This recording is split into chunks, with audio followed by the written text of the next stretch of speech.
السلام عليكم ورحمة الله وبركاته.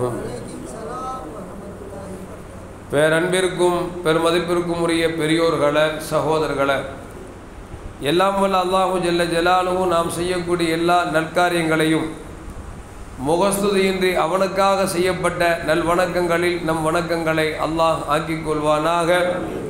நாம் செய்யக்கூடிய வியாபாரங்களிலும் தொழில்துறைகளிலும் நஷ்டம் இல்லாத ஹலாலான முறை நிரம்ப லாபத்தை பெற்று அந்த லாபகரமான வாழ்க்கையை கொண்டு தம் தேவைகளையும் தேவை உடையவர்களின் தேவைகளையும் நிறைவேற்றக்கூடிய நல்ல பொருளாதாரத்தையும் உள்ள விசாலத்தையும் அல்லாஹ் நம் அனைவர்களுக்கும் வழங்கி அருள்வானாக.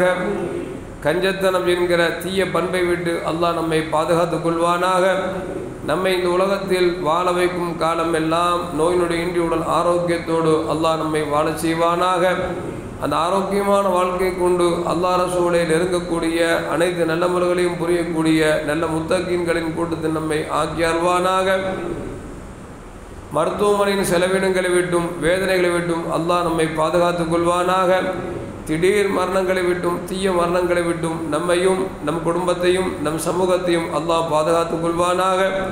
நாம் இந்த உலகத்தில் வாழ்ந்து மறைகிற நேரத்தில் லா இலாஹ இல்லல்லாஹ் முஹம்மது ரசூலுல்லாஹ் என்ற கலிமாவை மொழிந்து ஜன்னத்துல் ஃபிர்தௌஸை கண்ணால் கண்டு மகிழ்ந்து சிரித்தவனமா மரணிக்கக்கூடிய நல்வாக்கியம் பெற்ற மக்களில் அல்லாஹ் நம்மை ஆக்கிக் கொள்வானாக. மரணித்தும் மரணிக்காத இறைநேசர்களின் கூட்டத்தில் நம்மை ஆக்கி அருள்வானாக. நாளை மறுமையிலே மக்கள் எல்லாம் தண்ணீருக்காக அங்கும் இங்கும் அலைமோதுகிற நேரத்தில் தஹா முஹம்மது ரசூலுல்லாஹி ஸல்லல்லாஹு அலைஹி வஸல்லம் அவர்களின் திருக்கரங்களால் ஹவுதுல் கௌசர் என்கிற தடாகத்தின் நீர்வரும் பாக்கியத்தை அல்லாஹ் நம் அனைவர்களுக்கும் வழங்கி அருள்வானாக.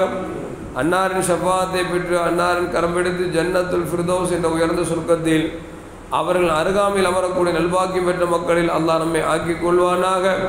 எல்லாவற்றுக்கும் மேலாக இறை அன்பை பெற்று இறைவனை பார்த்து பரவசம் அடையக்கூடிய அவனுடைய லிக்காவையும் ரிலாவையும் பெற்ற மக்களில் அல்லாஹ் நம்மை ஆக்கிக் கொள்வானாக. அருமையான மோமின்களே, நபிகள் நாயகம் ஸல்லல்லாஹு அலைஹி வஸல்லம் அவர்களிடமும் அவர்களை பின்பற்றிய தோழர்களாக இருந்தாலும் அவர்கள் ஈமான் கொண்ட மேன்மக்களாக இருந்தாலும் அந்த மக்களிடத்தில் எவ்வளவு உயர்ந்த பண்பாடுகள் இருந்தது என்கிற செய்தியை பார்க்கிற பொழுது நமக்கெல்லாம் ஆச்சரியத்தை தருகிறது. கண்மணி முஹம்மது ரசூலுல்லாஹி ஸல்லல்லாஹு அலைஹி வஸல்லம் அவர்கள் பள்ளிவாசல் அமர்ந்திருக்கிறார்கள். சஹாபாக்கள் நிரம்ப இருக்கிறார்கள். பெருமானார் ஸல்லல்லாஹு அலைஹி வஸல்லம் பேசிக்கொண்டிருக்கிற பொழுது இடையில் ஒரு தோழர் காற்றை பிரித்து விட்டார். அவருக்கு உபாதை ஏற்பட்டு காற்று பிரிஞ்சிருச்சு. காற்று பிரிந்தவுடன் என்ன செய்ய, ஒன்று சவுண்டு வரும், இல்லைன்னா கெட்ட வாடை வரும். ஏதோ ஒரு விதத்தில் பெருமானார் ஸல்லல்லாஹு அலைஹி வஸல்லம் புரிந்து கொண்டார்கள். இப்போ ரசூலுல்லாஹ் சொன்னாங்க, யாருக்கு காற்று பிரிந்ததோ அவர் எழுந்து ஒழு செய்து விட்டு வாருங்கள் என்றார்கள். அவர் ஒழு செய்ய போனால் என்ன ஆகும்? வெக்க வருமா இல்லையா? எல்லாருக்கும் முன்னால் ஒரு ஆள் மட்டும் எந்திக்கிறது, அது எவ்வளோ பெரிய அசிங்கமாக இருக்கும், வெக்கமாக இருக்கும். அந்த காற்று பிரிந்த தோழர் இயலாமல் அப்படியே உட்கார்ந்திருக்கிறார், வெக்கப்பட்டு உட்கார்ந்திருக்கிறார். நபிகள் நாயகம் ஸல்லல்லாஹு சொன்னாங்க, யாருக்கு காற்று பிரிந்ததோ அவர்கள் எழுங்கள், ஏனென்று சொன்னால் அல்லாஹ் இந்த விஷயத்தில் வெட்கப்பட மாட்டான் என்று பெருமானார் ஸல்லல்லாஹு மீண்டும் வலியுறுத்துகிறார்கள்.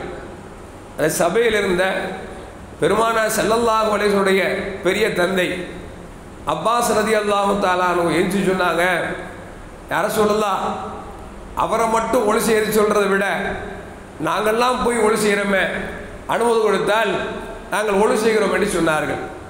நபிகள் நாயகம் ஸல்லல்லாஹு சொன்னாங்க, எல்லாரும் எந்திங்க, ஒளி செஞ்சுட்டு வாங்க அப்படின்னு. சபையில் இருக்கக்கூடிய எல்லா தோழர்களும் எழுந்தார்கள், ஒழுவை செய்தார்கள், மீண்டும் சபைக்கு வந்து அமர்ந்து விட்டார்கள். நல்லா யோசித்து பார்க்கணும், நாமளாக தான் நினைஞ்சிருப்போம், அது எந்த கல்லை போய்வில அப்படி அமைக்கிட்டு உட்காந்துட்டான் அப்படின்னு நம்ம கேட்போம்ல. சஹாபாக்குடைய அந்த மேன்மையான அந்த எண்ணங்களை பாருங்களேன், இந்த உயர்ந்த பண்பாடு. ஒரு தோழர் ரசூலுல்லாஹ் எந்திரிக்க சொல்கிறாங்க, அந்த தோழர் வெக்கப்பட்டு உட்கார்றாரு. ஸல்லல்லாஹு ரெண்டாவது சொல்கிறாங்க, இல்லைப்பா யாருக்கு காற்று வந்து இஞ்சி போங்கங்கிறாங்க. அந்த சபையில் இருக்கக்கூடிய உயர்ந்த சஹாபி ரசூலுல்லாவோட பெரிய தந்தை.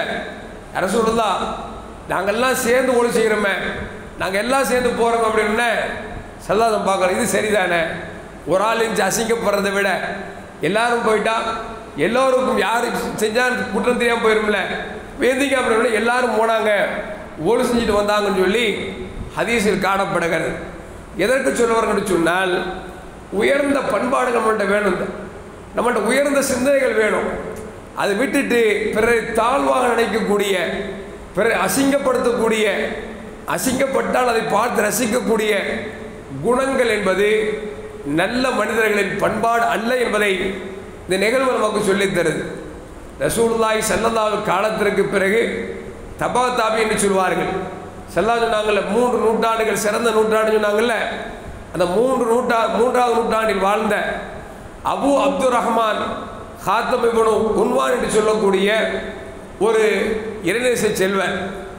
பல்க் நாட்டத்தில் பிறந்து ஹொராசானில் வாழ்ந்தவங்க, அஹ்லுஸ் சுன்னத் ஜமாத் கொள்கையில் மிக பிடிப்பானவங்க. இவங்க பேர் அபு அப்துர் ரஹ்மான் அப்படிங்கிற பேர். இவங்களுக்கு பேர் என்ன ஆகிப்போச்சு அப்படின்னா, கடைசி ஹாத்தமுல் அசம் அப்படின்னு சொல்லி பேர் ஆகிப்போச்சு. என்ன அர்த்தம்? செவிட்டு மனுஷன் அப்படின்னு பேர் ஆகிப்போச்சு. ஏன் செவிட்டு மனுஷன் பேராச்சு அப்படின்னா, உண்மையில் செவிடெல்லாம் கிடையாது. அந்த பெரியவங்க பெரிய ஆலிம், அவங்கள்ட்ட ஒரு பெண்மணி என்ன செய்கிறாங்கன்னா, ஒரு சில சந்தேகம் கேட்பதற்காக வருகிறார்கள். திரைக்கு பின்னால் இருந்து அந்த என்ன கேள்வி வந்துச்சோ அதை கேட்டு நிவர்த்தி செய்வதற்காக கேட்டுக்கொண்டே இருக்கிறார்கள். இந்த நேரத்தில் பெண்மணிக்கு காத்து போயிடுச்சு. ஆம்பளை கூட விட்டுட்டு அசால்ட்டாக உட்காந்துருவாங்க, ஏன்னா அது ஒரு இயற்கை சுபாவம்னு சொல்லி. பெண்ணை பொறுத்த வரைக்கும் பார்த்தீங்கன்னா, அந்த காற்று விட்டாங்கன்னு வச்சுங்களேன், ரொம்ப அவமானப்பட்டு போயிடுவாங்க. சீக்கிரம் பெண்கள் காற்று விடுறதை பார்க்க முடியாது, ஏன்னா அவங்களுக்கு வெக்கம் அதிகம் ஜாஸ்தி. அது அவங்களுக்கு இந்த பெண்மணிக்கு யதார்த்தமாக வந்துருச்சு, சத்தம் போட்டே வந்துருச்சு. நம்ம நினைக்கிறாங்க, ஆஹா ஒரு அசரத்துக்கு முன்னால் இப்படி பண்ணிட்டோமே அப்படின்னு சொல்லி ரொம்ப தயக்கம், வெக்கம் ஜாஸ்தியாக போச்சு. இந்த அம்மா கேட்குற கேள்வியை அவங்க சொன்னாங்க, அந்த அபு அப்துர் ரஹ்மான் சொன்னாங்க, ஏம்மா என்ன சொன்ன, கொஞ்சம் சத்தம் போட்டு சொல்லு, எனக்கு காது கேட்காது அப்படின்னாங்க. எப்படி? அந்த அம்மா காற்று விட்டுருச்சு, வெக்கப்பட்டுட்டு அடுத்த வார்த்தை வரலை. அவங்க சொல்கிறாங்க, அபு அப்துர் ரஹ்மான் சொல்கிறாங்க, அம்மா என்ன சொன்ன, என்னமோ கேட்டிய, கொஞ்சம் சத்தம் போட்டு சொல்ல, காது கேட்கல அப்படின்னாங்க. அந்த அம்மாவுக்கு நினச்சிக்கிச்சு, நல்ல வேலைப்பா காது கேட்காம போனது, நம்ம காத்து விட்டது அவருக்கு தெரியலை அப்படின்னு அந்த அம்மாவுக்கு ரொம்ப சந்தோஷமாக போச்சு. வரலாற்று எழுதப்படுகிறது, அது அந்த பெண்மணி மௌத்தாகின்ற வரைக்கும், எந்த பெண்மணி கேள்வி கேட்க வந்துச்சு, அந்த பெண்மணி மௌத்தா போகிற வரைக்கும் எப்பெல்லாம் அந்த அம்மா டவுட் கேட்க வருதாலோ அப்போல்லாம் என்ன செய்வாங்களாம், எம்மா எதை பேசுனாலும் சத்தம் போட்டு சொல்லுமா, காது கேட்க மாட்டேது அப்படிம்பாங்களாம். அதனால் இவங்க பேர் என்ன ஆகி போச்சுன்னா, செவுட்டு மனுஷன் பேர் ஆகி போச்சு. எவ்வளோ பேர் உன்னதமான பண்பாடு பாருங்களேன். இன்றைக்கி கூட நம்ம சபையில் யாராவது சத்தம் போட்டு தெரியாமல் விட்டாங்கன்னு வச்சுங்களேன், என்ன செய்வப்பா, அறிவு இருக்காப்பா, உனக்கு மேனஸ் இருக்காப்பா, இப்படியாப்பா சத்தம் போட விடுறது, அடைக்க விட வேணாமா அப்படின்னு செய்வோம், சத்தம் போடுவாங்கள்ல. ஆனால் அவங்கள பாருங்கள், எப்படி தன் வாழ்நாள் ஃபுல்லாக ஒரு பெண்மணி விட்ட காற்றிற்காக, அந்த பெண்மணி வெக்கப்பட்டு விடக்கூடாது என்பதற்காக தன்னை செவிடனாக மாற்றிக்கொண்டார்கள் என்று சொன்னால், இதுதான் உன்னதமான பண்பாடு. இதில் மார்க்க சட்டத்தில் சில விஷயங்களை பார்ப்போம். ஒரு சஹாபி அப்பாது இப்னு தமீம் ரலியல்லாஹு தஆலா அவங்க சொல்கிறாங்க, எங்கள் சச்சா சொன்னாங்க, சச்சாவுக்கு ஒரு உதிர் என்ன அப்படின்னா, தொழுகையில் தக்பீர் கட்டி நின்ற பிறகு காற்று வர்ற மாதிரி ஒரு சூழ்நிலை அவங்களுக்கு. இப்போ ரசூலுல்லாஹ் வந்தாங்க, யார் சொல்லலாம், தொழுகையில் தக்பீர் கட்டிடுறேன், கெட்ட பிறகு எனக்கு காற்று வர்ற மாதிரி ஒரு நினப்பு வருது அப்படின்னாங்க. ஏன்னா பொதுவாக சில பேர் பார்த்தீங்கன்னா வயிற்றில் சாப்பாடு சரியாக செமிக்கன்னு வச்சுங்களேன், வயிற்றில் குர்ரு புர்ரு குர்ரு புர்ருன்னு கேட்கும், ஆனால் காற்று வந்திருக்காது. வயிற்றுக்குள்ளே சவுண்டு, பக்கத்தில் ஆள் நினைப்பார், என்ன பாய்க்கு ஒரே சவுண்டாக கேட்குது அப்படின்னு நினைப்பார். இப்படி வயிற்றுக்குள்ள ஒரு சவுண்டு கேட்குது, அவங்க நினைப்பு என்ன அப்படின்னா, காற்று போகிற மாதிரியே இருக்குது, இப்போ நான் என்ன செய்யணும் யாரை சொல்லலாம் அப்படின்னு சொல்லி ரசூலுல்லாஹ் வந்து அந்த சஹாபி கேட்குறாங்க.